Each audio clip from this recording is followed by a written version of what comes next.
सोचिए, महाभारत का युद्ध बस शुरू ही होने वाला है। लाखों की सेना आमने सामने खड़ी है और इस महायुद्ध की पहली घोषणा शब्दों से नहीं बल्कि ध्वनि से होती है। आज हम उस एक श्लोक की गहराइयों में उतरेंगे जहां हर एक नाम और हर एक ध्वनि का एक बहुत गहरा मतलब है। तो कहानी बहुत सीधी सी है। एक प्राचीन श्लोक, 3 महान योद्धा और एक ऐसी आवाज जिसने उस दिन युद्ध का भविष्य ही तय कर दिया। ये सिर्फ एक शंखनाद नहीं था, ये धर्म की स्थापना की पहली गर्जना थी। तो चलिए कुरुक्षेत्र के उस मैदान में चलते हैं। हमारा पहला पड़ाव है ध्वनि का युद्ध क्षेत्र। युद्ध की शुरुआत होती है कौरव सेना के कोलाहल से। एक ऐसी आवाज जो डरावनी तो बहुत है, पर उसकी कोई पहचान नहीं है। वो बस एक शोर है, एक भीड़ के गुमनाम दहाड़। और फिर ठीक उसी पल उस शोर के समुंदर को चीरती हुई एक बिल्कुल ही अलग, एकदम साफ और दिव्य ध्वनि गूंजती है।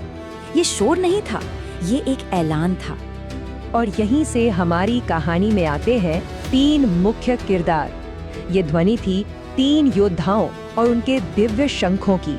वो श्लोक कहता है कि ऋषिकेश ने पांचजन्य बजाया, धनंजय ने देवदत्त और भयानक कर्म करने वाले वृकोदर ने अपना महाशंख पौंड्र फूंका। अब सुनने में तो ये बस 3 नाम लगते हैं, है ना? लेकिन असलियत इससे कहीं ज्यादा गहरी है। चलिए अब उस हिस्से पर आते हैं जो सबसे दिलचस्प है। इस श्लोक में इस्तेमाल हुआ एक एक शब्द बहुत सोच समझकर चुना गया है।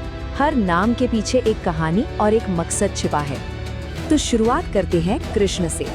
यहाँ उन्हें कृष्ण नहीं बल्कि ऋषिकेश कहा गया है, मतलब वो जो अपनी इंद्रियों के स्वामी हैं।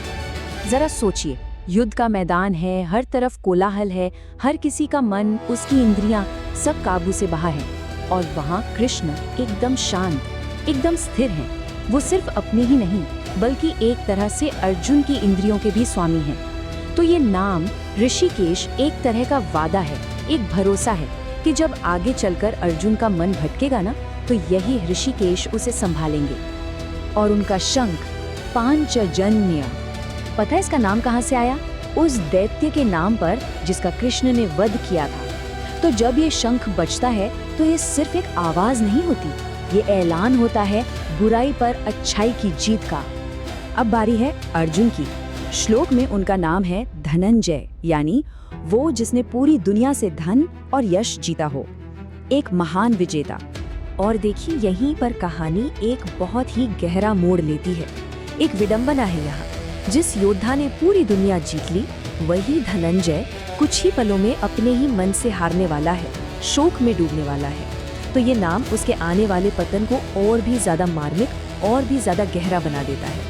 अर्जुन के शंख का नाम था देवदत्त, जिसका मतलब है देवताओं का दिया हुआ। ये स्वर्ग के राजा इंद्र का तोहफा था। मतलब ये एक तरह से याद दिलाता है कि अर्जुन की सारी शक्ति, उसकी सारी जीत वो दैवीय कृपा का ही नतीजा है। और आखिर में भीम। श्लोक में उनके लिए एक नहीं बल्कि 2 नाम इस्तेमाल हुए हैं, वृकोदर यानी भेड़िए जैसे पेट वाला, और भीमकर्मा यानी भयानक कर्म करने वाला। ये नाम सिर्फ भीम के शरीर के बारे में नहीं बताते, ये उनके स्वभाव की पूरी कहानी कह देते हैं। वृकोदर उनकी कभी न शांत होने वाली भूख का प्रतीक है, और सिर्फ खाने की भूख नहीं, प्रतिशोध की आग की भी।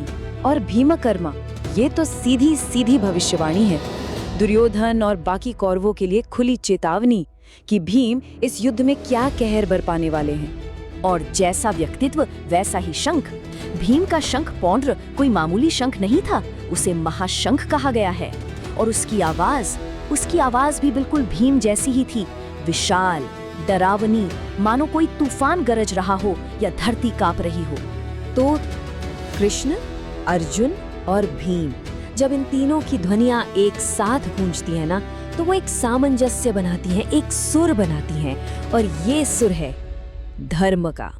तो देखिए, एक तरफ है कौरवों का गुमनाम शोर, एक कोलाहल जो अधर्म और अव्यवस्था का प्रतीक है, और दूसरी तरफ है पांडवों का ये संगीत जिसमें एक उद्देश्य है, जहां हर योद्धा और हर ध्वनि की अपनी एक पहचान है, अपना एक मकसद है। ये धर्म की आवाज है, व्यवस्था की आवाज। असल में देखें तो ये धर्म के 3 चेहरे हैं, 3 स्तंभ हैं। कृष्ण का ज्ञान, अर्जुन का कौशल और भीम की शक्ति। और धर्म की स्थापना के लिए इन तीनों का एक साथ होना बहुत जरूरी है, क्योंकि ज्ञान के बिना शक्ति अंधी हो जाती है और शक्ति के बिना ज्ञान असहाय। तो आखिर में सवाल ये उठता है कि इस ध्वनि का मतलब क्या है, क्यों ये आज भी इतनी जरूरी है। और यही है हमारा आखिरी अध्याय, गूंजती हुई ध्वनि। कुरुक्षेत्र के मैदान पर उस दिन जो ऐलान हुआ था वो सिर्फ उस युद्ध के लिए नहीं था। वो आवाज हजारों साल बाद आज भी गूंजती है, हमारे अंदर, हमारे समाज में। और ये हमें एक बहुत बड़े सवाल पर लाकर छोड़ देती है। जब कोई भी इंसान अपने जीवन के कुरुक्षेत्र में खड़ा होता है तो वो कौन सी ध्वनि पैदा करता है? क्या वो शोर में गुम हो जाने वाली एक अनाम आवाज है, या फिर एक ऐसी आवाज जिसका कोई नाम है, कोई पहचान है और कोई मकसद है? अगर आपको ये वीडियो पसंद आया तो सब्सक्राइब करें। धन्यवाद।